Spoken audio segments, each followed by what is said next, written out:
बंदी छोड़ सतगुरु रामपाल जी परमेश्वर जी की जय हो।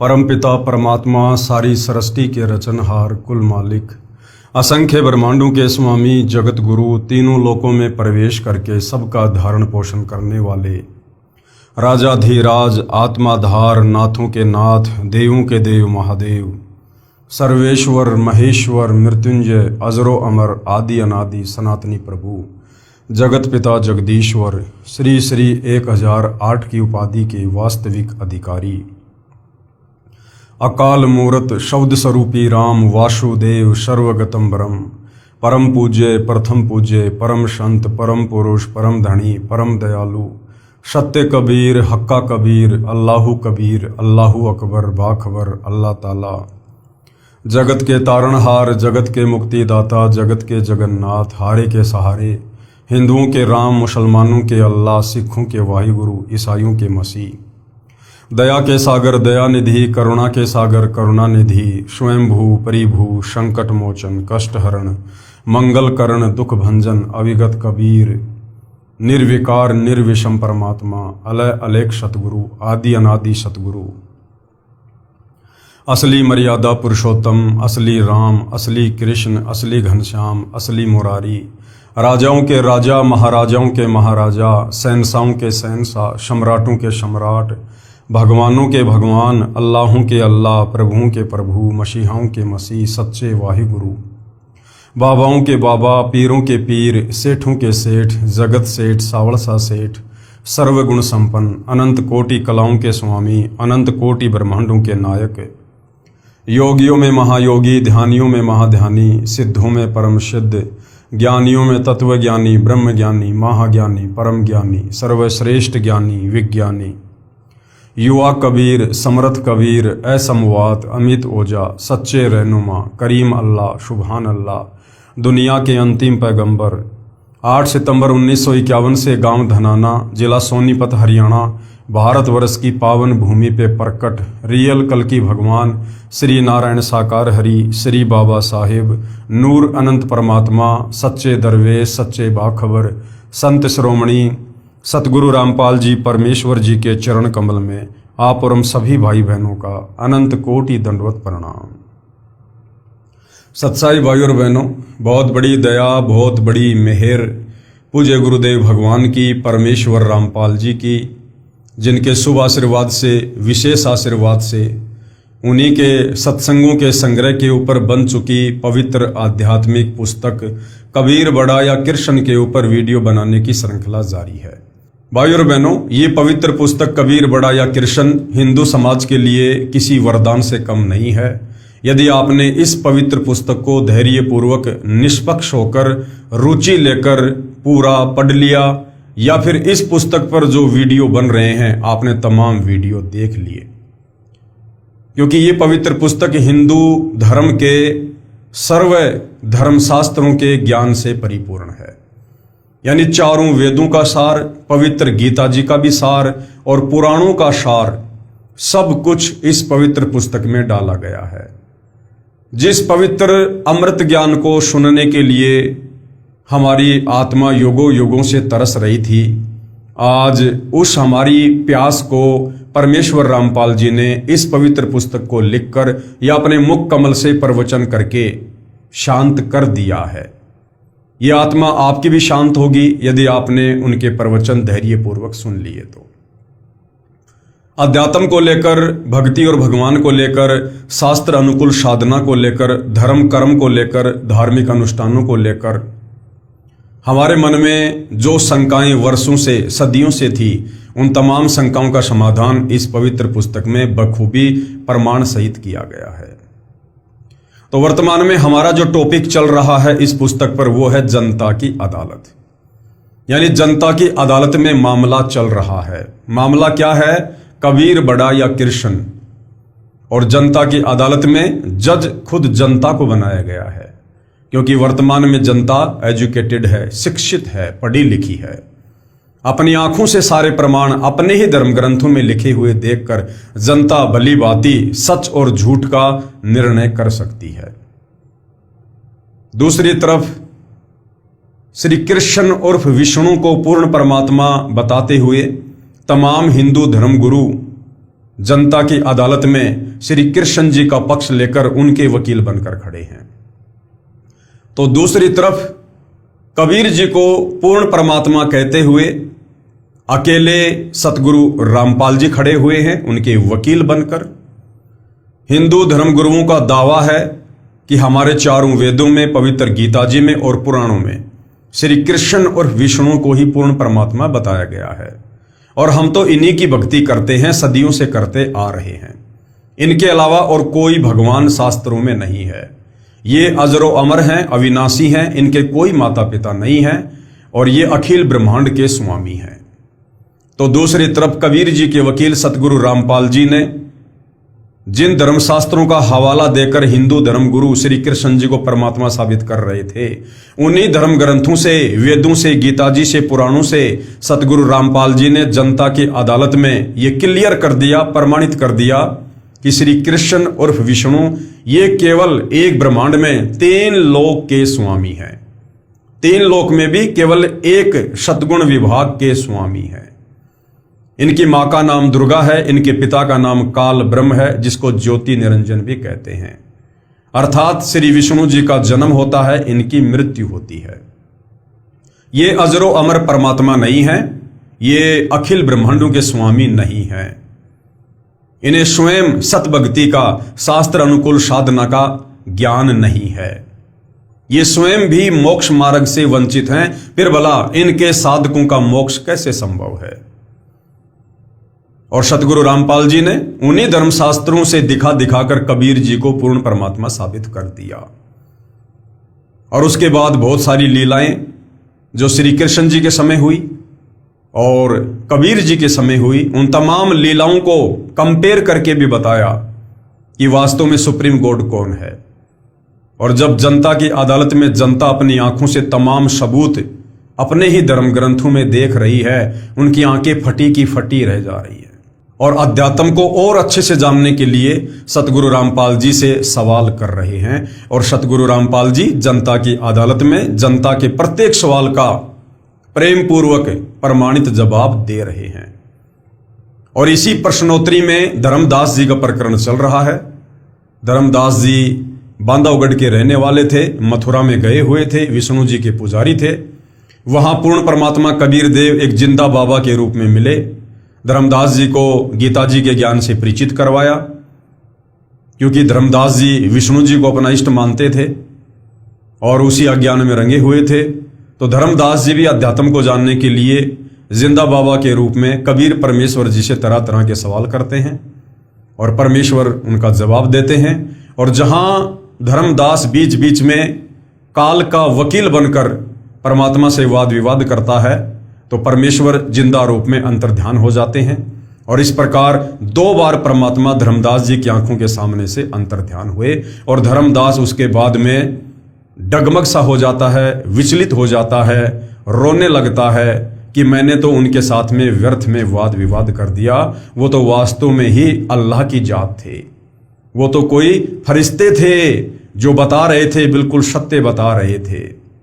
तो दूसरी बार परमात्मा धर्मदास जी के सामने से अंतर्ध्यान हुए और उसके बाद फिर कब मिले, क्या ज्ञान दिया, ये आज के प्रकरण में हम देखेंगे। जिंदा बाबा का दूसरी बार अंतर्ध्यान होना। जिंदा बाबा के रूप में कौन है? खुद कबीर परमात्मा, परम अक्षर ब्रह्म।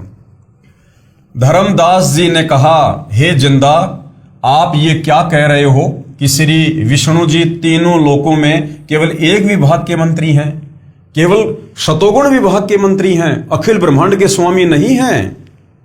आप गलत कह रहे हो। श्री विष्णु जी तो अखिल ब्रह्मांड के स्वामी हैं। ये ही श्री ब्रह्मा रूप में उत्पत्ति करते हैं, विष्णु रूप होकर संसार का पालन करते हैं तथा शिव रूप होकर संहार करते हैं। और यही चौंद भाई और बहनों पूरे हिंदू समाज को वर्तमान में भी लगी हुई है। हमारे नादान धर्म गुरुओं को तत्व ज्ञान के अभाव में आज भी लगी हुई है, उन्हें आज भी मोतियाबिंद है। हमारे शंकराचार्यों का भी यही मानना है तत्व ज्ञान के अभाव से कि श्री विष्णु जी ब्रह्मा रूप में आकर सृष्टि की उत्पत्ति करते हैं, विष्णु रूप में आकर पालन पोषण करते हैं और शंकर रूप में संहार करते हैं। इन्हें भी वास्तव में अध्यात्म के विषय में नहीं पता है। तथा शिव रूप होकर संहार करते हैं। ये तो कुल के मालिक हैं, यानी सारी सृष्टि के मालिक हैं श्री विष्णु जी। यदि फिर से आपने श्री विष्णु जी को अपमानित किया तो ठीक बात नहीं रहेगी। धर्मदास जी परमात्मा से नाराज हो गए अपने इष्ट के विषय में उल्टी सीधी बातें सुन के। हालांकि उल्टी सीधी बातें धर्मदास जी को लग रही थी, लेकिन परमात्मा तो सीधी सीधी कह रहे थे। परमेश्वर कबीर जी ने कहा, मूर्ख के समझावते ज्ञान गाठ का जाए, और कोयला होत न उजला भावे सोमन साबुन लाए।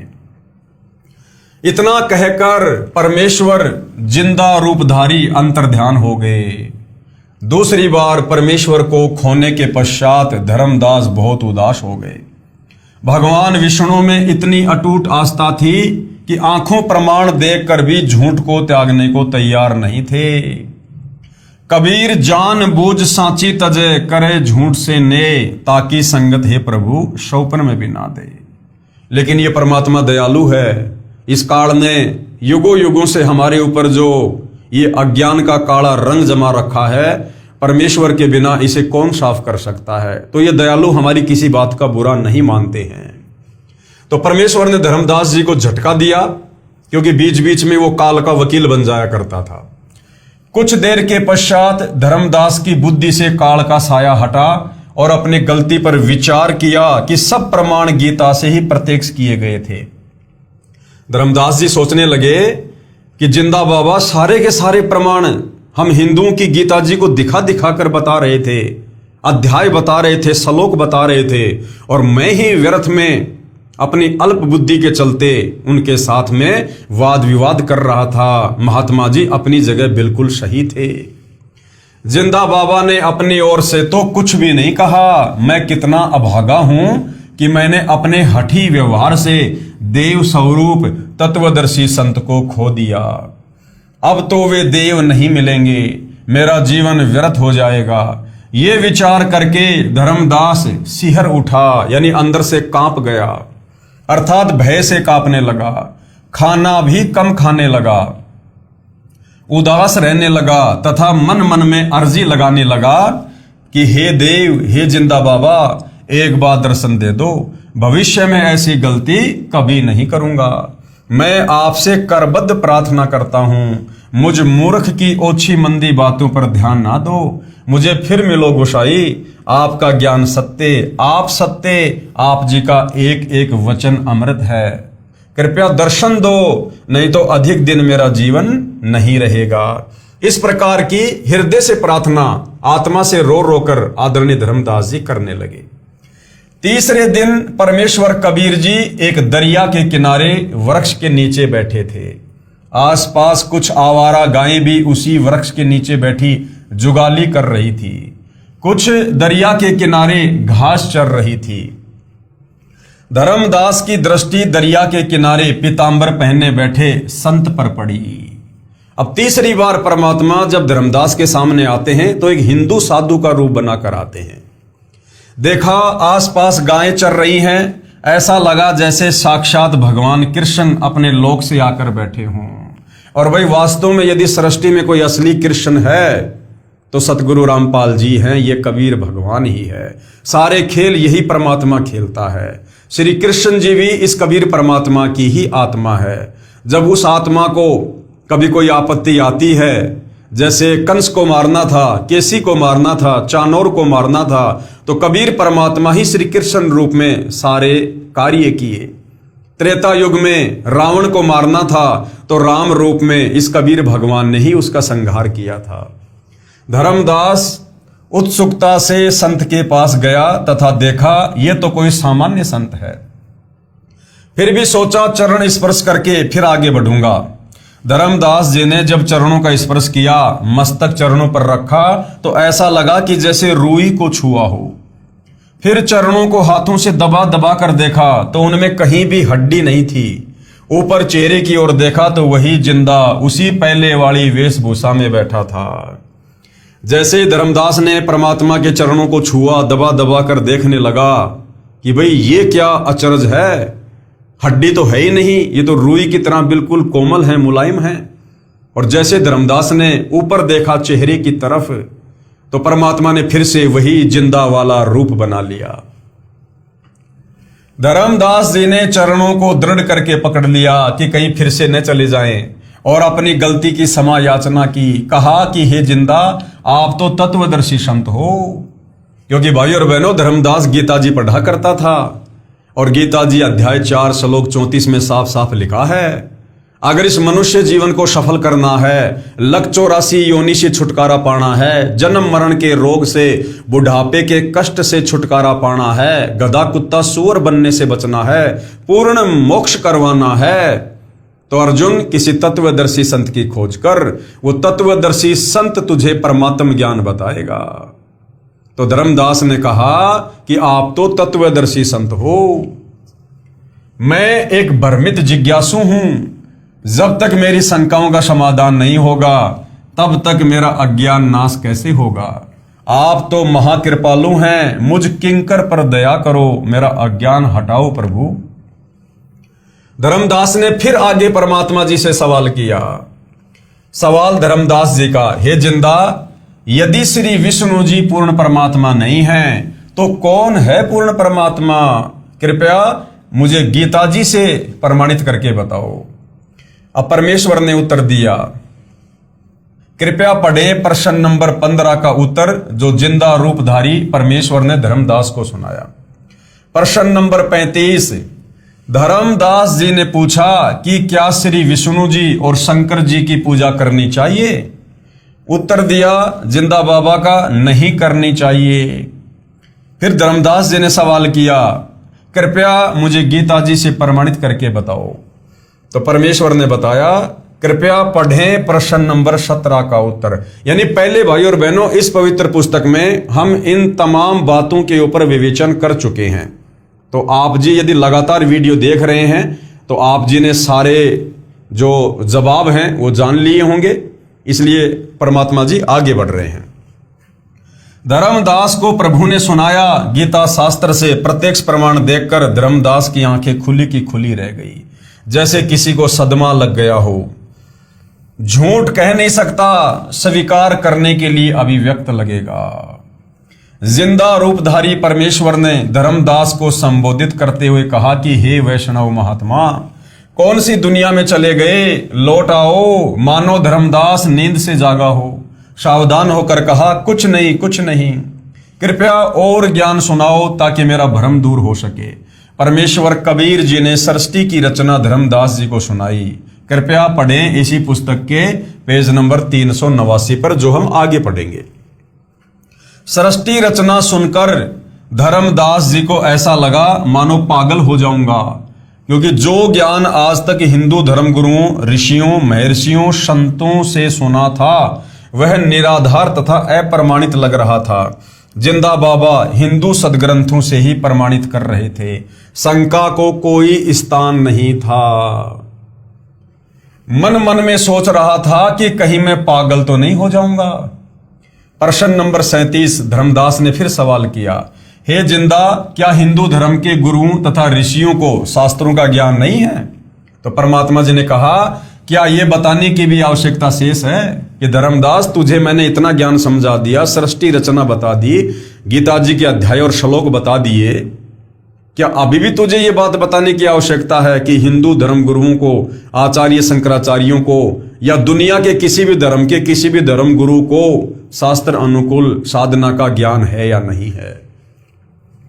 धर्मदास जी की अन्य संतों से ज्ञान चर्चा, क्योंकि धर्मदास अपने मन का वहम पूरी तरह से निकालना चाहता था।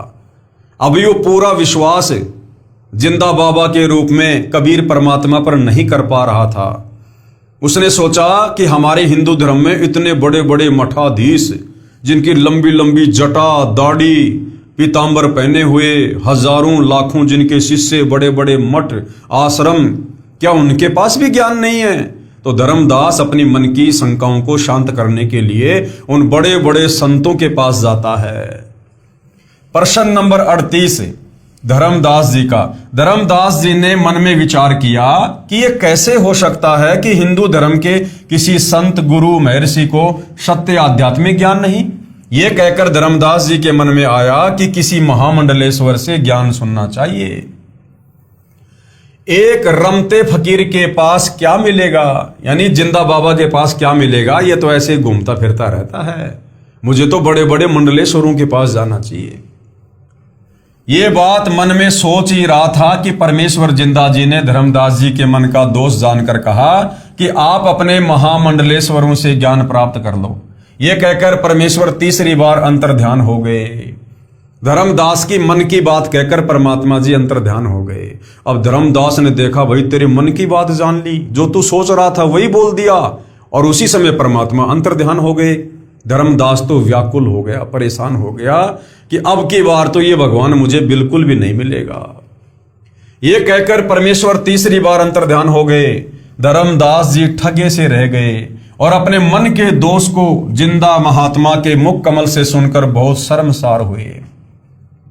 जब प्रभु अंतर्ध्यान हो गए तो बहुत व्याकुल हो गया, परंतु धर्मदास जी को आशा थी कि हमारे महामंडलेश्वरों के पास तत्व ज्ञान अवश्य मिलेगा। यदि जिंदा बाबा मुसलमान के ज्ञान को तत्व ज्ञान मानकर साधना स्वीकार करना, तो ऐसा लग रहा है जैसे धर्म परिवर्तन करना हो, क्योंकि जिंदा बाबा रूप में परमात्मा उसे मुसलमान दिखाई दे रहे थे।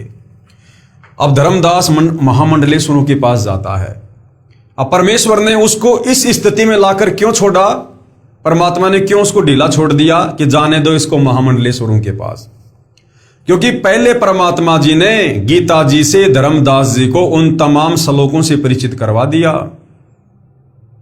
जो धर्मदास जी को खटक गए, और परमात्मा जी को पता था कि धर्मदास उन्हीं श्लोकों के विषय में उन महामंडलेश्वरों से पूछेगा, और वो महामंडलेश्वर जवाब नहीं दे पाएंगे तो धर्मदास की चोंद टूट जाएगी। यह समाज में निंदा का कारण बनेगा कि यदि मैंने मुसलमान से नाम ले लिया, गुरु बना लिया, तो समाज में मेरी निंदा होगी। इसलिए अपने हिंदू महात्माओं से तत्व ज्ञान जानकर श्रेष्ठ शास्त्र अनुकूल भक्ति करनी ही उचित रहेगी। इस बार धर्मदास जी को जिंदा बाबा का अचानक चला जाना खटका नहीं, क्योंकि उसकी गलतफहमी थी कि हिंदू इतना बड़ा तथा पुरातन धर्म है, क्या कोई भी तत्वदर्शी संत नहीं मिलेगा? अरे भैया, एक समय में इस पृथ्वी पर एक ही तत्वदर्शी संत होता, एक ही, और वो स्वयं कबीर परमात्मा जी सतलोक से चलकर आते हैं। धर्मदास जी एक वैष्णव महामंडलेश्वर श्री ज्ञानानंद जी के आश्रम में गया। उस समय श्री ज्ञानानंद जी का बहुत बोलबाला था।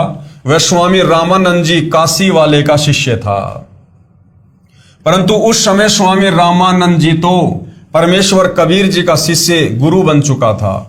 वह अपने ज्ञान को अज्ञान मान चुका था। स्वामी रामानंद जी ने अपने सर्व ऋषि शिष्यों से बोल दिया था कि मेरे द्वारा बताया ज्ञान व्यर्थ है और यह साधना शास्त्र विरुद्ध है।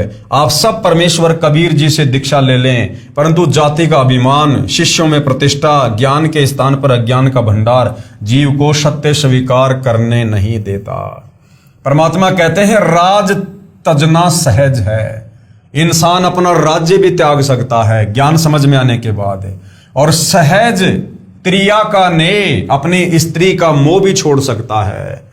पर मान बढ़ाई ईर्ष्या दुर्लभ तजना, ये मान बढ़ाई और ईर्ष्या, इसको त्यागना बेहद कठिन है, और इसको त्यागे बिना हम परमात्मा प्राप्ति नहीं कर सकते। धर्मदास जी ने श्री ज्ञानानंद जी से प्रश्न किया कि हे स्वामी जी, क्या भगवान विष्णु से भी ऊपर कोई प्रभु है?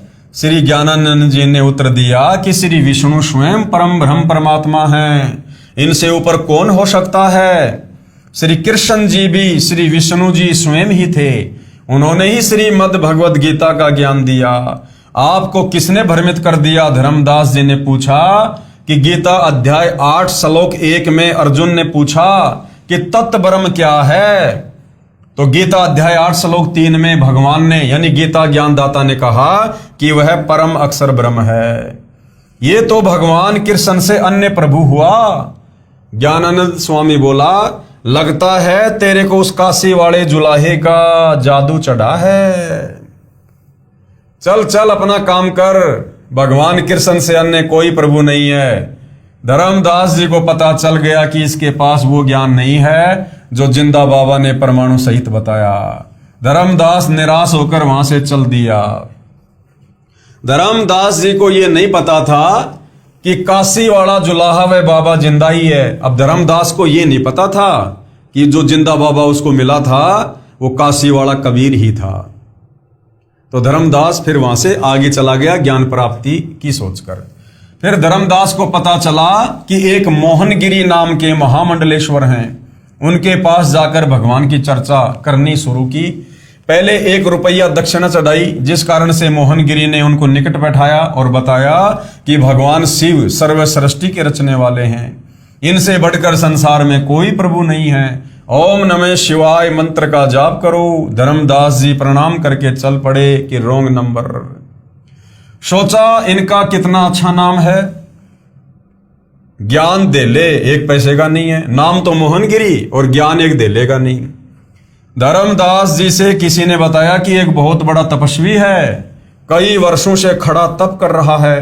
धर्मदास जी वहां गए। वह नाथ पंथ से जुड़ा था, भगवान शिव को समर्थ परमात्मा बताता था। तप करके हठ योग से परमात्मा की प्राप्ति मान रहा था। धर्मदास जी ने विवेक किया कि यदि इतनी घोर कठिन तपस्या से परमात्मा मिलेगा तो हमारे वश से बाहर की बात है। वहां से भी आगे चला। पता चला कि एक बहुत बड़ा विद्वान महात्मा काशी विद्यापीठ से पढ़कर आया है, वेदों का पूर्ण विद्वान है। धर्मदास जी ने उस महात्मा से पूछा परमात्मा कैसा है? उत्तर मिला निराकार है। उस निराकार परमात्मा का कोई नाम है? धर्मदास ने पूछा। उत्तर विद्वान का, उसका नाम ब्रह्म है। क्या परमात्मा को देखा जा सकता है? धर्मदास जी ने प्रश्न किया। उत्तर मिला परमात्मा निराकार है, उसको कैसे देख सकते हैं? केवल परमात्मा का प्रकाश देखा जा सकता है। आगे फिर धर्मदास जी ने सवाल किया क्या श्री कृष्ण या विष्णु परमात्मा है? उत्तर था कि ये तो सरगुण देवता हैं, परमात्मा निर्गुण है। गीता और वेद के ज्ञान में क्या अंतर है? धर्मदास ने प्रश्न किया। ब्राह्मण का उत्तर था कि गीता चारों वेदों का सारांश है। धर्मदास जी ने पूछा कि भक्ति मंत्र कौन सा है गीता जी में? उत्तर ब्राह्मण का था कि गायत्री मंत्र का जाप करो। ओम भूर्भुवस्सुः तत्सवितुर्वरेण्यं भर्गो देवस्य धीमहि धियो यो नः प्रचोदयात्। धर्मदास जी को जिंदा बाबा ने बताया था कि इस मंत्र से मोक्ष संभव नहीं है, क्योंकि गीता तथा वेदों में केवल ओम नाम का जाप करना लिखा है। धर्मदास जी फिर आगे चला तो पता चला कि संत गुफा में रहता है, कई कई दिन तक गुफा से नहीं निकलता। उसके पास जाकर प्रश्न किया कि भगवान कैसे मिलता है? उत्तर मिला कि इंद्रियों पर संयम रखो, इसी से परमात्मा मिल जाता है। नाम जाप से कुछ नहीं होता, खांड यानी चीनी कहने से मुंह मीठा नहीं होता। धर्मदास जी को संतोष नहीं हुआ। सब संतों से ज्ञान चर्चा करके धर्मदास जी को बहुत पश्चाताप हुआ कि मेरे को उस जिंदा बाबा पर विश्वास नहीं हुआ कि उसने कहा था किसी भी संत महामंडलेश्वर के पास यथार्थ आध्यात्मिक ज्ञान नहीं है, किसी भी संत महात्मा का ज्ञान शास्त्र प्रमाणित नहीं है, कोई शास्त्र का आधार नहीं है। तब धर्मदास रोने लगा, अपनी अज्ञानता पर पश्चाताप करने लगा कि मैं कैसा कलमुहा हूं। मैंने ऊट पटांग यानी व्रत के प्रश्न उत्तर करके संत जी को खो दिया। मैं बुरी किस्मत वाला हूं। मुझे उस परमात्मा स्वरूप जिंदा महात्मा पर विश्वास नहीं आया। अब वह अंतर्यामी मुझे नहीं मिलेगा, क्योंकि मैंने कई बार उनका अपमान कर दिया। अब क्या करूं? न जीने को मन करता है, आत्महत्या पाप है। बुरी तरह रोने लगा, पछाड़ खाकर अचेत हो गया। अब भाइयों और बहनों, ये वर्तमान में कलयुग की बिचली पीढ़ी में आप और हम आत्माओं के ऊपर रहम हुआ है पूज्य गुरुदेव भगवान का। परमेश्वर ने हमें ये टेक्नोलॉजी दी, हमें विज्ञान दी, ये वैज्ञानिक उपकरण दिए, टीवी, मेमोरी कार्ड, ये प्रोजेक्टर, ये पुस्तकें, और घर बैठे परमेश्वर ने हमें इस ज्ञान से रंग दिया। सारे शास्त्रों को उंगली रख रख कर पढ़ा दिया, समझा दिया। अगर भाइयों और बहनों, ये तमाम सुविधा, ये वैज्ञानिक उपकरण यदि कबीर परमेश्वर सदगुरु रामपाल जी अपनी आत्माओं में प्रेरणा करके ना बनवाते, और यदि वर्तमान में हमें धर्मदास जी की तरह ज्ञान समझाते, तो भाइयों और बहनों, हमारे मन की जिज्ञासा भी शांत नहीं होती। हम भी इसी प्रकार फिर दूसरे आश्रमों में भटकते, दूसरे मंडलेश्वरों के पास जाते, संतों के पास जाते। लेकिन वर्तमान में गुरुदेव भगवान ने हमें पूरे विश्व के संतों का ज्ञान, तमाम धर्म ग्रंथों का ज्ञान एक जगह बैठकर प्रोजेक्टर पर दिखा दिखाकर, सीडी डीवीडी बना बनाकर, मेमोरी कार्ड में अपने प्रवचन डाल डालकर, ऑडियो वीडियो में हमारे को सबके अज्ञान से परिचित करवा दिया, घर बैठे एक ही जगह पर, ताकि हम आत्माओं को भटकना ना पड़े। तो ये आप और हमारे ऊपर एक बहुत बड़ा रहम हुआ है परमात्मा का। प्रश्न नंबर 38 का उत्तर। परमात्मा जिंदा महात्मा के रूप में एक वृक्ष के नीचे बैठ गए। फिर आए परमात्मा दीनदयाल। धर्मदास जी सचेत हुआ और हृदय से पुकार की कि हे जिंदा, एक बार दर्शन दे दो, मैं टूट चुका हूं, किसी के पास ज्ञान नहीं है, आपकी सारी बातें सत्य हैं परमात्मा, एक बार मुझ अज्ञानी महामूर्ख को क्षमा करो। आप जिंदा बाबा ही नहीं परमात्मा हो, आप महाविद्वान हो, आपके ज्ञान का कोई सामना करने वाला नहीं है। मैं जिंदगी में कभी आप पर अविश्वास नहीं करूंगा। ऐसा विचार कर आगे चला तो देखा एक वृक्ष के नीचे एक साधु बैठा है, कुछ व्यक्ति उसके पास बैठे हैं। धर्मदास जी ने सोचा कि मैं तो उन महामंडलेश्वरों से मिलकर आया हूं जिनके पास कई सैकड़ों भगत दर्शनार्थ बैठे रहते हैं। इस छोटे से साधु से क्या मिलना, परंतु अपने आप मन में आया कि कुछ देर विश्राम करना है। परमात्मा ने प्रेरणा की, यही कर लेता हूं। फिर सोचा कि प्रश्न करता हूं। पूछा, हे महात्मा जी, परमात्मा कैसा है? साधु ने उत्तर दिया कि मैं ही परमात्मा हूं। खुद ही थे परमात्मा, लेकिन रूप चेंज कर रखा था।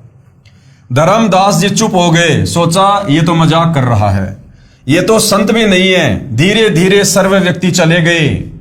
जब धर्मदास जी चलने लगे तो परमात्मा जी बोले कि हे महात्मा, क्या आपके महामंडलेश्वरों ने नहीं बताया कि परमात्मा कैसा है? धर्मदास जी ने आश्चर्य से देखा कि इस साधु को कैसे पता लगा कि मैं कहां कहां भटका हूं। उसी समय परमात्मा ने वही जिंदा बाबा वाला रूप बना लिया। धर्मदास जी चरणों में गिरकर बिलख बिलख कर रोने लगा तथा कहा कि हे भगवान, किसी के पास ज्ञान नहीं है, मुझ पापी अवगुण हारे को क्षमा करो महाराज, मैं बड़ी भारी भूल की है। आपने सृष्टि रचना का ज्ञान जो बताया है उसके सामने सर्व संतों का ज्ञान ऐसा है जैसे सूरज के सामने दीपक, सब उआ बाई बकते हैं। परमेश्वर ने धर्मदास जी से कहा कि आपने जिन वेदों के पूर्ण विद्वान से प्रश्न किया था कि परमात्मा कैसा है, उत्तर मिला कि परमात्मा निराकार है। आपने प्रश्न किया था कि क्या परमात्मा देखा जा सकता है, उस अज्ञानी का उत्तर था कि जब परमात्मा निराकार है तो उसे देखने का प्रश्न ही नहीं है। परमात्मा का प्रकाश देखा जा सकता है। विचार करो धर्मदास, यह विचार तो ऐसे व्यक्ति के हैं जैसे किसी नेत्रहीन ने, यानी किसी अंधे से कोई प्रश्न करे कि सूर्य कैसा है, उत्तर मिला कि सूर्य निराकार है। फिर प्रश्न किया कि क्या सूर्य को देखा जा सकता है, उत्तर मिले कि सूर्य को नहीं देखा जा सकता, सूर्य का प्रकाश देखा जा सकता है। उस नेत्रहीन से पूछें कि सूर्य बिना प्रकाश किसका देखा जा सकता है। इसी प्रकार अध्यात्म ज्ञान नेत्रहीन अर्थात पूर्ण अज्ञानी संत ऐसी व्याख्या किया करते हैं कि परमात्मा तो निराकार है और उसका प्रकाश देखा जा सकता है। परमात्मा का ही तो प्रकाश होगा। धर्मदास जी ने कहा कि हे महात्मा जी, ये विचार तो मेरे दिमाग में भी नहीं आया। आप जी के दिव्य तर्क से मेरी आंखें खुल गई। जितने भी महामंडलेश्वर मिले हैं वे सब महाअज्ञानी मिले। हे जिंदा महात्मा जी, यदि मैं आपके ज्ञान को सुनने के पश्चात यदि इन मूर्खों से नहीं मिलता तो मेरा भ्रम निवारण कभी नहीं होता, चाहे आप जी कितने ही प्रमाण दिखाते और बताते। प्रश्न नंबर 39। धर्मदास जी ने क्या कहा? हे जिंदा, आप नाराज ना होना, मेरे मन में एक शंका है, क्या भगवान विष्णु जी की भक्ति अच्छी नहीं है? क्योंकि धर्मदास बचपन से वैष्णव पंथ से जुड़ा हुआ था। वो श्री विष्णु जी का उपासक था, श्री विष्णु को अपना इष्ट मानता था। तो उसके दिलो दिमाग से वो बातें निकल नहीं रही थी जो कथाएं उसने विष्णु जी के विषय में सुन रखी थी। तो बोला क्या भगवान विष्णु की भक्ति भी अच्छी नहीं है?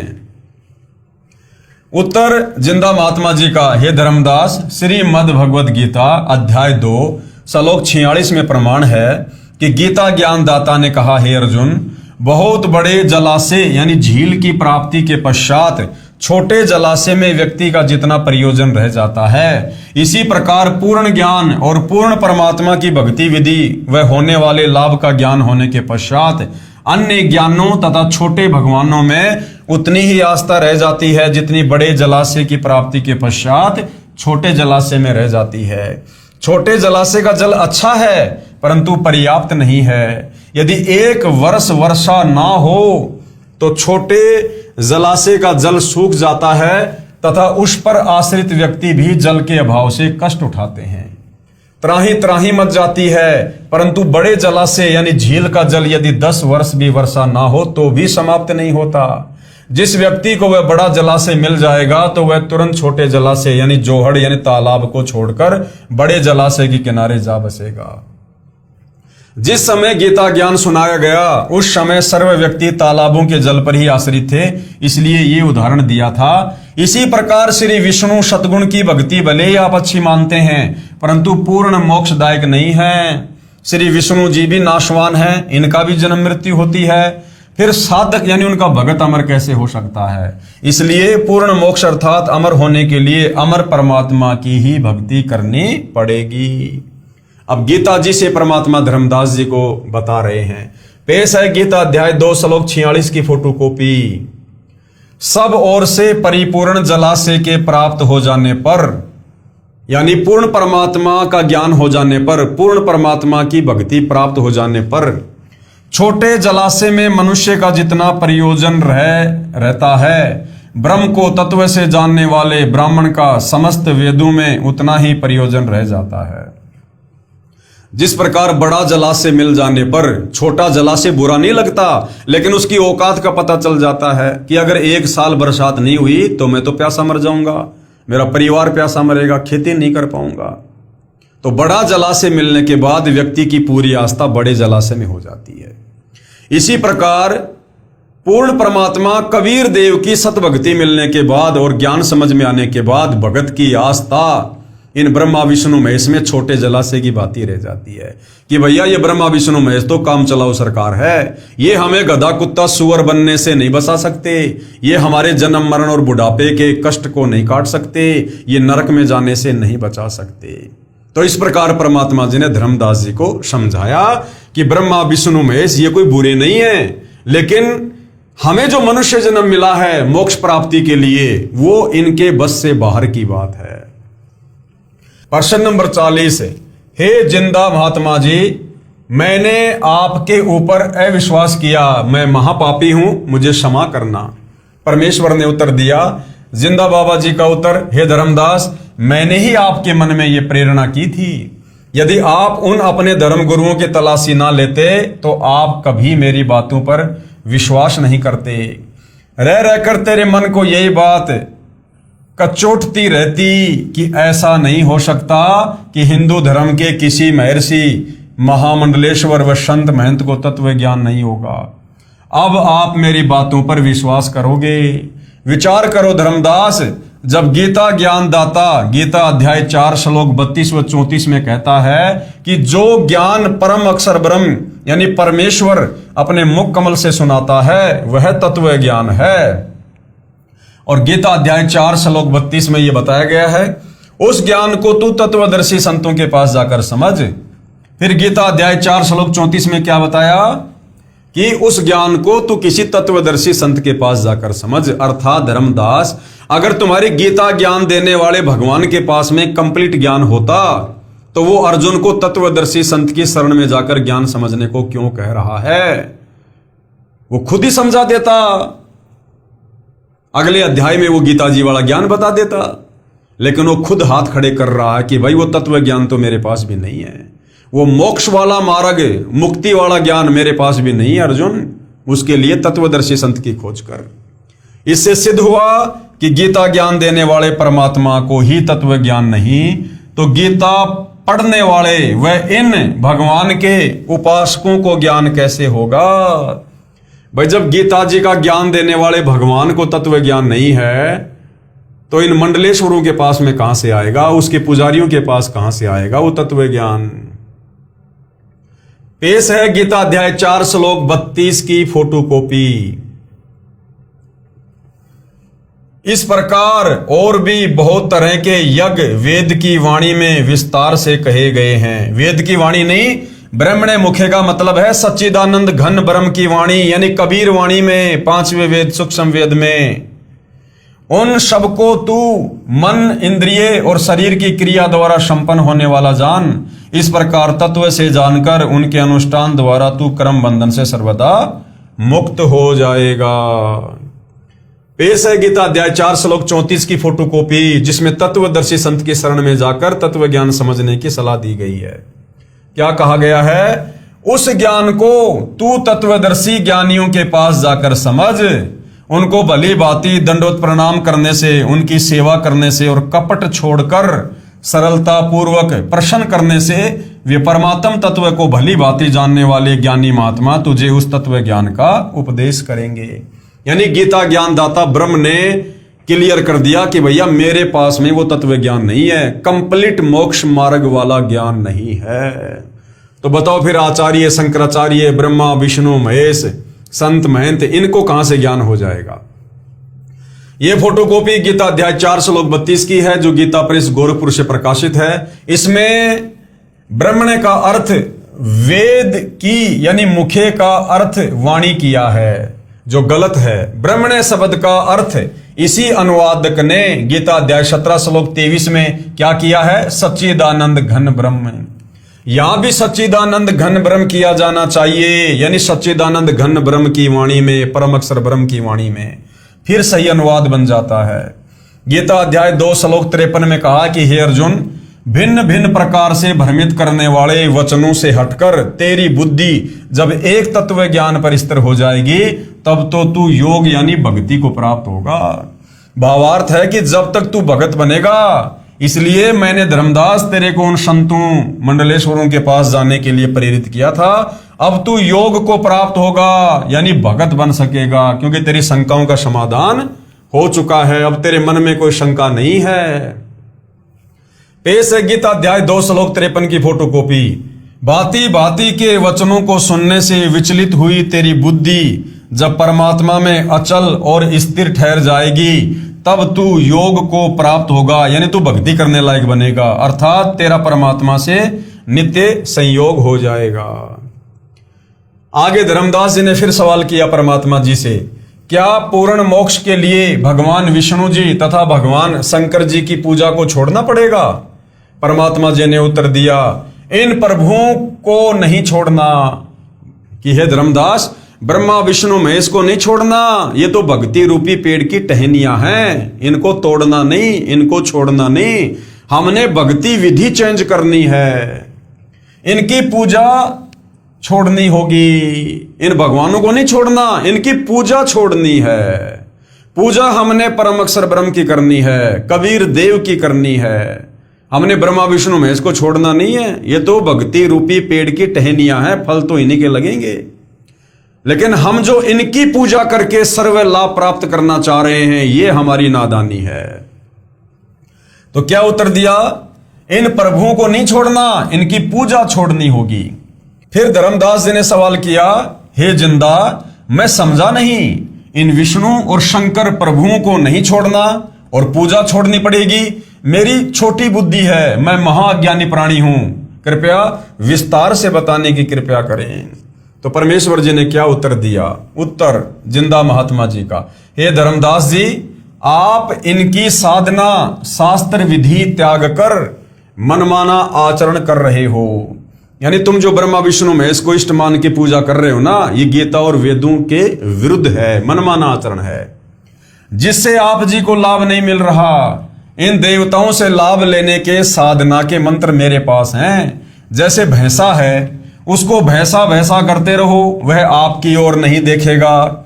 उसको एक विशेष मंत्र हुर्र हुर्र है, उसको सुनते ही वह तुरंत प्रभावित होगा और आवाज करने वाले की ओर खींचा चला आता है। इसी प्रकार ये जो ब्रह्मा विष्णु महेश हैं, इनके नाम जाप करने से कुछ नहीं होगा। श्री ब्रह्मा देवाय नमः, ओम नमः भागवते वासुदेवाय नमः, ओम नमः शिवाय, ओम गणेशाय। ये तो इनके शरीर के नाम हैं, ये तो इनकी पहचान है। इनके मूल मंत्र क्या हैं, इनके बीज मंत्र क्या हैं, जिससे ये आकर्षित हों और साधक को सर्व लाभ दें। परमात्मा ने कहा कि वो मुझ तत्वदर्शी संत के पास हैं और धरती पर किसी के पास नहीं। इसी प्रकार इन सर्व आदरणीय देवताओं के निज मंत्र हैं, यानी मूल मंत्र हैं, जिनसे वे पूर्ण लाभ तथा तुरंत लाभ देते हैं। प्रिय पाठकों, वही मंत्र मेरे पास यानी सतगुरु रामपाल जी के पास हैं। वर्तमान में इस धरती पर वो मंत्र, इन देवी देवताओं के मूल मंत्र, बीज मंत्र, जिससे साधक सर्व लाभ प्राप्त करेगा, वो केवल धरती पर सतगुरु रामपाल जी के पास हैं। क्योंकि सतगुरु रामपाल जी वर्तमान में गीता अध्याय 4 श्लोक 34 के अनुसार एकमात्र तत्वदर्शी संत हैं, जो परमेश्वर जी ने गुरु जी के माध्यम से मुझे दिए। आओ और प्राप्त करो।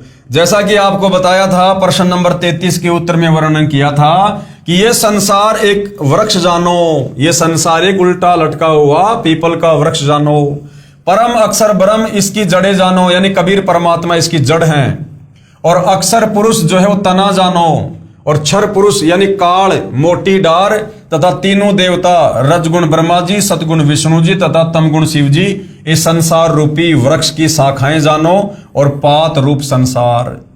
यदि आप कहीं से आम का पौधा लेकर आए हो तो गड्ढा खोदकर उसकी जड़ों को उस गड्ढे में मिट्टी में दबाओगे और जड़ों की सिंचाई करोगे, तब वह आम का पेड़ बनेगा और उस वृक्ष की शाखाओं को फल लगेंगे। इसलिए वृक्ष की शाखाओं को तोड़ा नहीं जा सकता।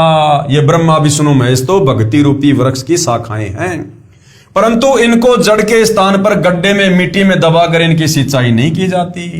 परंतु ब्रह्मा विष्णु महेश भक्ति रूपी पेड़ की शाखाओं की पूजा नहीं की जाती। पूजा हम पेड़ की जड़ की करेंगे, परम अक्षर ब्रह्म की करेंगे, कबीर देव की करेंगे, फिर ये ब्रह्मा विष्णु महेश रूपी शाखाओं को फल लगेंगे।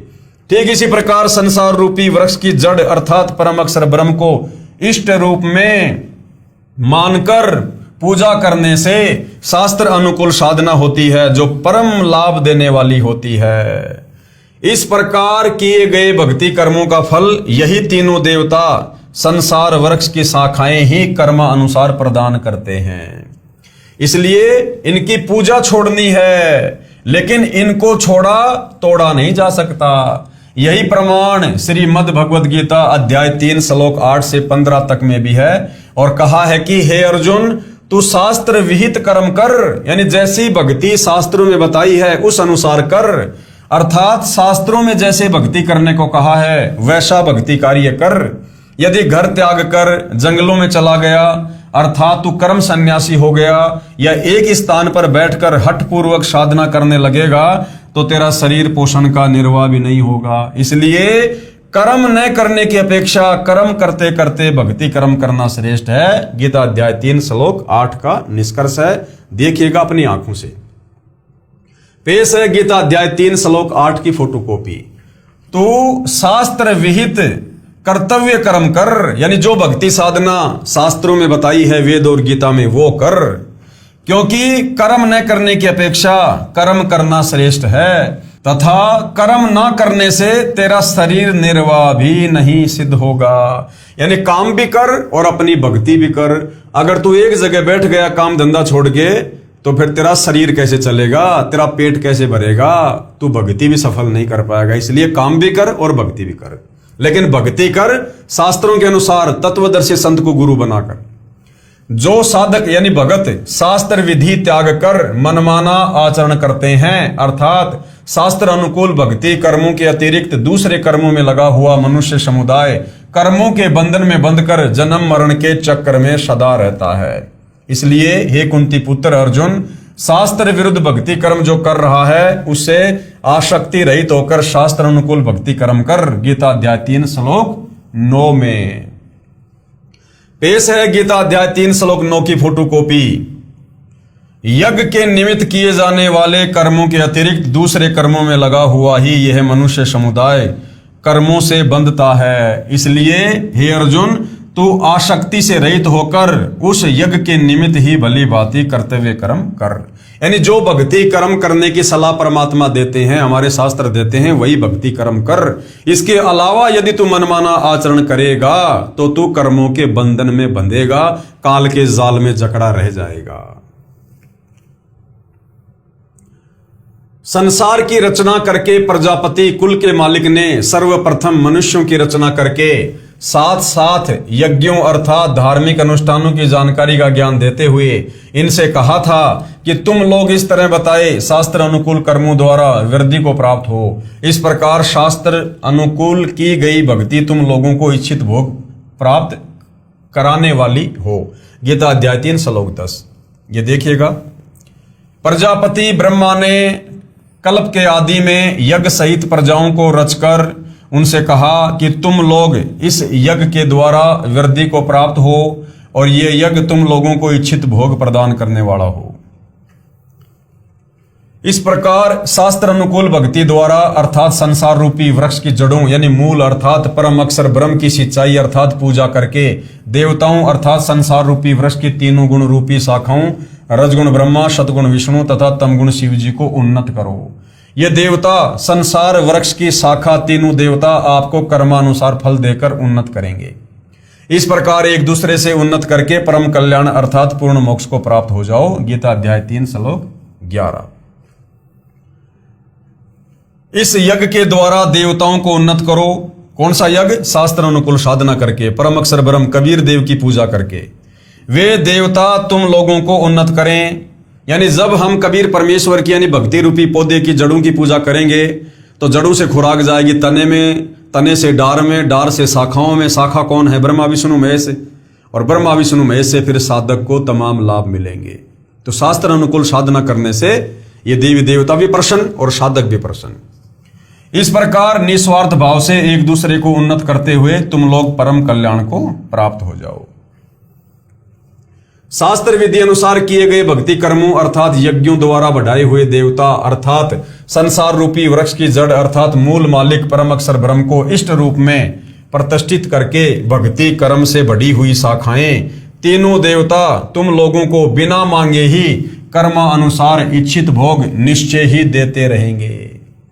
यानी जब हम पूर्ण परमेश्वर कबीर साहिब की तत्वदर्शी संत की शरण में आकर शास्त्र अनुकूल साधना करेंगे, धर्म कर्म करेंगे तो हमारे शुभ संस्कार बनेंगे, भक्ति कर्म बनेंगे, शुभ कर्म बनेंगे। वो कबीर परमेश्वर जी के पास जाएंगे। उन संस्कारों के बदले परमात्मा हमें जो लाभ देगा वो किस विधि से देगा? परमात्मा वो हमारे शुभ संस्कार, उनके बदले जो लाभ हमें मिलना है, जो फायदा हमें होना है, वो जो है अक्षर पुरुष के पास भेजेगा। अक्षर पुरुष से वो काल ब्रह्म के पास आएंगे और काल ब्रह्म से ब्रह्मा विष्णु महेश रूपी तीनों शाखाओं के पास आएंगे और यही ब्रह्मा विष्णु महेश फिर हमारे को नियम अनुसार यथावत लाभ देंगे। जैसे आम के पौधे की जड़ की सिंचाई करने से पेड़ बनकर शाखाएं उन्नत हो गई, फिर उन शाखाओं को अपने आप फल लगेंगे, जड़ जड़कर गिरेंगे। व्यक्ति को जो कर्मानुसार धन प्राप्त होता है वह उपरोक्त विधि से होता है। यदि कोई व्यक्ति उन देवताओं शाखाओं द्वारा दिए धन में से पुण्य दान पुण्य नहीं करता अर्थात जो पुण्य शास्त्र अनुकूल साधना नहीं करता, केवल अपना ही पेट भरता है, स्वयं ही भोगता रहता है, वह तो परमात्मा का चोर है। गीता अध्याय 3 श्लोक 12।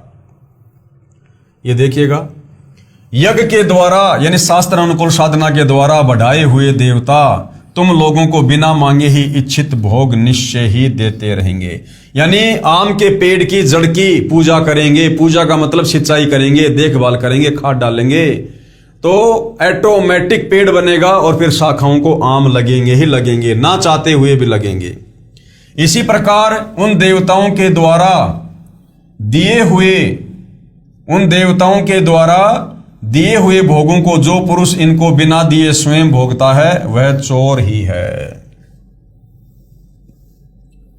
शास्त्र अनुकूल भक्ति की विधि में सर्वप्रथम परमात्मा को भोग लगाया जाता है। क्या कहा जाता है? शास्त्र अनुकूल भक्ति की विधि में यानी जो भक्ति साधना हम भगत भाई बहन वर्तमान में तत्वदर्शी सतगुरु रामपाल जी से उपदेश प्राप्त करके कर रहे हैं, इस भक्ति साधना में सर्वप्रथम पूर्ण परमात्मा को भोग लगाया जाता है।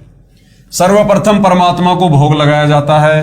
भंडारा करना होता है। पहले परम अक्षर ब्रह्म को इष्ट रूप में पूजकर भोग लगाकर शेष भोजन को भक्तों में बांटा जाता है। उस बचे हुए अन्न को सत्संग में उपस्थित अच्छी आत्माएं ही खाती हैं, क्योंकि पुण्य आत्माएं ही परमात्मा के लिए समय निकालकर धार्मिक अनुष्ठानों में शामिल होते हैं। इसलिए कहा है कि उस यज्ञ से बचे हुए अन्न को खाने वाले संतजन सब पापों से मुक्त हो जाते हैं। जो पापी लोग होते हैं, जो तत्वदर्शी संत के सत्संग में नहीं जाते, उनको ज्ञान नहीं होता, वे पाप आत्मा अपना शरीर पोषण करने के लिए ही भोजन पकाते हैं। वे तो पाप को ही खाते हैं, क्योंकि भोजन खाने से पहले हम भगत संत सब परम अक्षर ब्रह्म को भोग लगाते हैं, जिससे सारा भोजन पवित्र प्रसाद बन जाता है। जो ऐसा नहीं करते वे परमात्मा के चोर हैं। भगवान को भोग न लगा हुआ भोजन पाप का भोजन होता है। इसलिए कह रहा है, जो धर्म कर्म शास्त्र अनुकूल नहीं करते वे पाप के भागी होते हैं। गीता अध्याय 3 श्लोक 13। ये देखिएगा, यज्ञ से बचे हुए अन्न को खाने वाले श्रेष्ठ पुरुष सब पापों से मुक्त हो जाते हैं, और जो पापी लोग अपना शरीर पोषण करने के लिए ही अन्न पकाते हैं, यानी खाली अपना पेट भरने के लिए भोजन खाते हैं, वे तो पाप को खा रहे हैं, क्योंकि वो भगवान को भोग नहीं लगा रहे, जिस कारण से वो पाप नाशक नहीं हो रहा वो भोजन। संपूर्ण प्राणी अन्न से उत्पन्न होते हैं। अन्न वर्षा से होता है। वर्षा यज्ञ अर्थात शास्त्र अनुकूल धार्मिक अनुष्ठान से होती है। यज्ञ अर्थात धार्मिक अनुष्ठान शास्त्र अनुकूल कर्मों से होते हैं। गीता अध्याय 3 श्लोक 14। कर्म तो ब्रह्म अर्थात क्षर पुरुष से उत्पन्न हुए, क्योंकि जहां सर्व प्राणी सनातन परम धाम में रहते थे, वहां पर बिना कर्म किए सर्व सुख व पदार्थ उपलब्ध थे। यहाँ के सर्व प्राणी अपनी गलती से क्षर पुरुष के साथ आ गए। अब सबको कर्म का फल ही प्राप्त होता है। कर्म करके ही निर्वाह होता है। इसलिए कहा है कि कर्म को ब्रह्म क्षर पुरुष से उत्पन्न जान, और ब्रह्म को अविनाशी परमात्मा से उत्पन्न जान। पेश है गीता अध्याय 3 श्लोक 14 और 15 की फोटो कॉपी। संपूर्ण प्राणी अन्न से उत्पन्न होते हैं। अन्न से कैसे उत्पन्न होते हैं? गुरुदेव ने बताया, अन्न जमीन से पैदा होता है और पांचों जो तत्व हैं उनसे पैदा होता है। उस अन्न को जब कोई इंसान खाएगा, पशु खाएगा, पक्षी खाएगा, शरीर में जाएगा, शरीर में जो है वो पदार्थ बनेगा, यानी वीर्य बनेगा, फिर नर और मादा संबंध होगा, उससे संतान उत्पन्न होगी। तो इस प्रकार अन्न से संपूर्ण प्राणियों की उत्पत्ति होती है। और ये जो अन्न है, इसकी उत्पत्ति कैसे होती है? बारिश से होती है। वृष्टि यानी बारिश। अन्न की उत्पत्ति वृष्टि से होती है, यानी बारिश होगी तो फसल होगी। और ये जो वृष्टि है यानी बारिश है, ये कैसे होती है? यज्ञ से होती है, यानी शास्त्र अनुकूल साधना के तहत जो यज्ञ किए जाते हैं, जो पांचों यज्ञ हम कर रहे हैं, उससे होती है। और ये यज्ञ कैसे होते हैं? यज्ञ विहित कर्मों से, यानी शास्त्र अनुकूल साधना से उत्पन्न होने वाला है। कर्म समुदाय को तू वेद से उत्पन्न और वेद को अविनाशी परमात्मा से उत्पन्न हुआ जान। वेदों का उत्पत्ति करता कौन? कबीर परमात्मा, परम अक्षर ब्रह्म। इससे सिद्ध होता है कि सर्वव्यापी परम अक्षर परमात्मा सदा ही यज्ञ में प्रतिष्ठित है। यही प्रमाण अथर्ववेद कांड नंबर 4 अनुवाक 1 मंत्र 3 में भी है। ब्रह्म ब्रह्मणे उज्जभार, यानी सच्चिदानंद घन ब्रह्म परम अक्षर ब्रह्म ने ब्रह्म को यानी काल को उत्पन्न किया। अधिक जानकारी के लिए पढ़िए सृष्टि रचना, इसी पुस्तक के पेज नंबर 389 पर, जो हम आगे पढ़ेंगे। पेश है अथर्ववेद कांड नंबर 4 अनुवाक नंबर 1 मंत्र नंबर 3 की फोटो कॉपी। ये देखिएगा, हम सीधा सीधा इसके भावार्थ पे जाएंगे।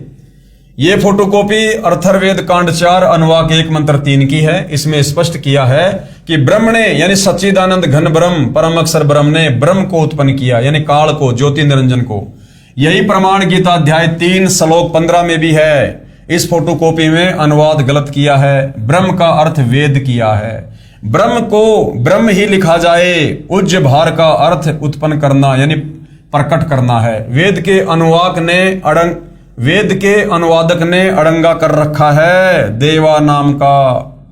इस मंत्र का यथार्थ अनुवाद इस प्रकार है, क्योंकि भाई और बहनों, इन वेदों के अनुवाद करने वालों को, गीता जी का अनुवाद करने वालों को तत्व ज्ञान नहीं था, और तत्व ज्ञान के अभाव में इन लोगों ने जैसा इनकी बुद्धि ने काम किया उसी हिसाब से इन्होंने अनुवाद कर दिया। अथर्ववेद कांड नंबर 4 अनुवाक नंबर 1 मंत्र नंबर 3। ये देखिएगा, श्लोक है, प्रत्येक का परमेश्वर ने हिंदी में अनुवाद किया है। हम सीधा सीधा इसके भावार्थ पे चलेंगे कि ये मंत्र हमें क्या समझाना चाहता है। भावार्थ: पूर्ण परमात्मा अपने द्वारा रची सृष्टि का ज्ञान तथा सर्व आत्माओं की उत्पत्ति का ज्ञान अपने निजी दास को स्वयं ही सही बताता है कि पूर्ण परमात्मा ने अपने मध्य अर्थात अपने शरीर से अपनी शब्द शक्ति के द्वारा ब्रह्म यानी क्षर पुरुष यानी काल की उत्पत्ति की तथा सर्व ब्रह्मांडों को ऊपर शतलोक, अलखलोक, अगमलोक, अनामी लोक आदि तथा नीचे परब्रह्म के यानी अक्षर पुरुष के 7 संग ब्रह्मांड तथा ब्रह्म यानी काल के 21 ब्रह्मांडों को अपनी धारणा करने वाली आकर्षण शक्ति से ठहराया हुआ है। यानी अपनी वचन शक्ति से परमेश्वर ने इन सभी ब्रह्मांडों को स्थिर किया हुआ है। जैसे पूर्ण परमात्मा कबीर परमेश्वर यानी कबीर देव ने अपने निजी सेवक अर्थात सखा श्री धर्मदास जी, आदरणीय गरीबदास जी आदि को अपने द्वारा रची सृष्टि का ज्ञान स्वयं ही बताया, उपरोक्त वेद मंत्र भी यही समर्थन कर रहा है। तो वर्तमान में भाई और बहनों, आप और हम धर्मदास जी वाली भूमिका में हैं, जो परमेश्वर ने इस 8.5 अरब की जनसंख्या में से हम आत्माओं को ये विशेष ज्ञान बताया है।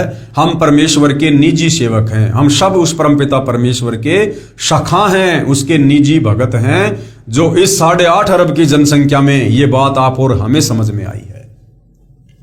नोट: गीता अध्याय 3 के इस श्लोक नंबर 14 में अक्षर शब्द का अर्थ अविनाशी परमात्मा ठीक है, परंतु जहां क्षर पुरुष, अक्षर पुरुष तथा परम अक्षर पुरुष का वर्णन है, वहां अक्षर पुरुष व क्षर पुरुष दोनों नाशवान कहे हैं।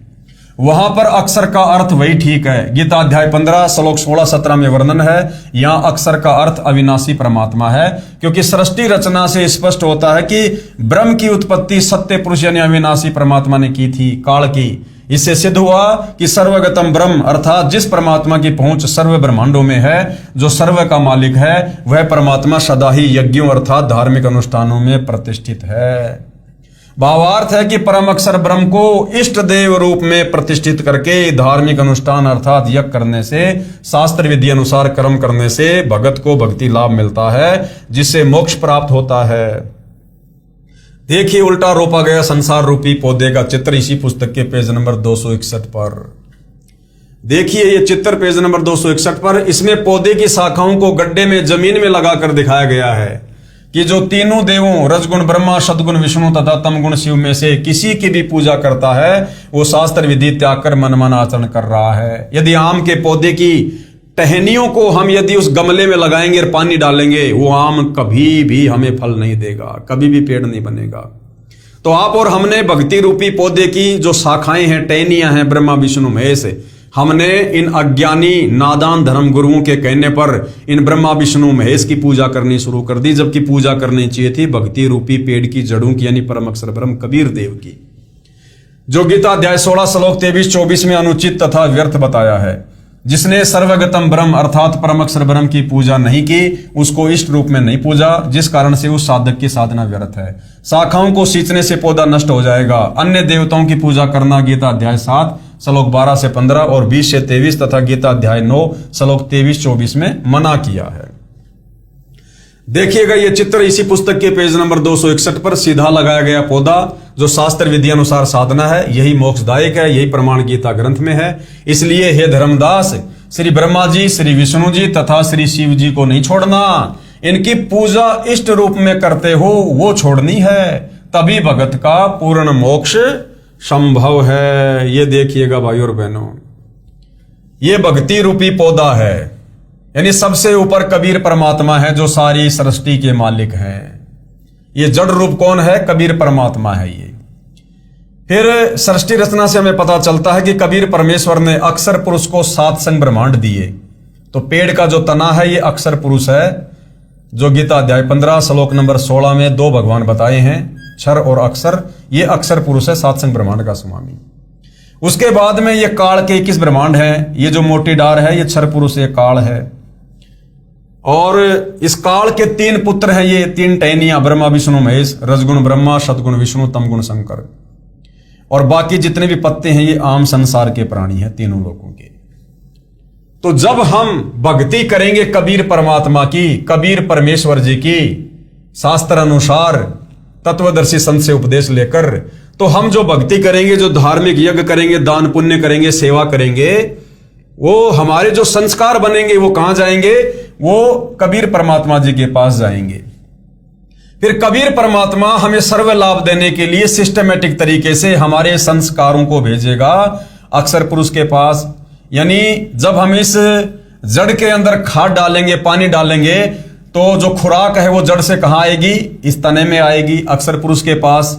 इस तने से फिर इस डार में जाएगी, काल के पास। डार से फिर ये काल हमारे संस्कार भेजेगा ब्रह्मा विष्णु महेश के पास में, और ब्रह्मा विष्णु महेश यानी इन शाखाओं के फिर फल लगेंगे, यानी ये देवता ही फिर हमारे को सर्व लाभ देंगे। तो इस प्रकार हमने पूजा करनी है परम अक्षर ब्रह्म की तत्वदर्शी संत से उपदेश लेकर। तो इस प्रकार से हमारा भला होगा। और हमने क्या कर रखा है? हमने इन नादान धर्म गुरुओं के कहने पर शास्त्र विरुद्ध साधना शुरू कर दी।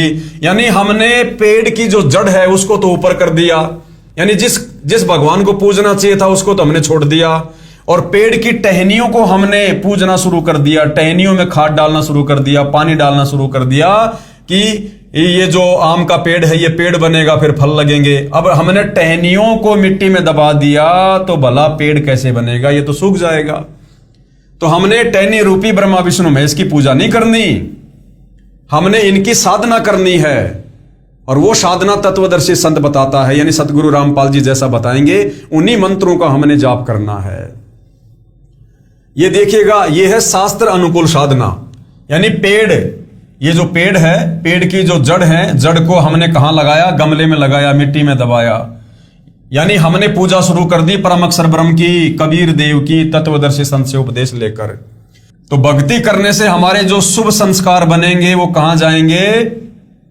पर इसके अक्षर पुरुष के पास जाएंगे। अक्षर पुरुष से ये जो डार है, ज्योति निरंजन काल ब्रह्म, यहां आएंगे। काल ब्रह्म से फिर ब्रह्मा विष्णु महेश के पास जाएंगे, और ब्रह्मा विष्णु महेश फिर हमारे को सर्व लाभ देंगे।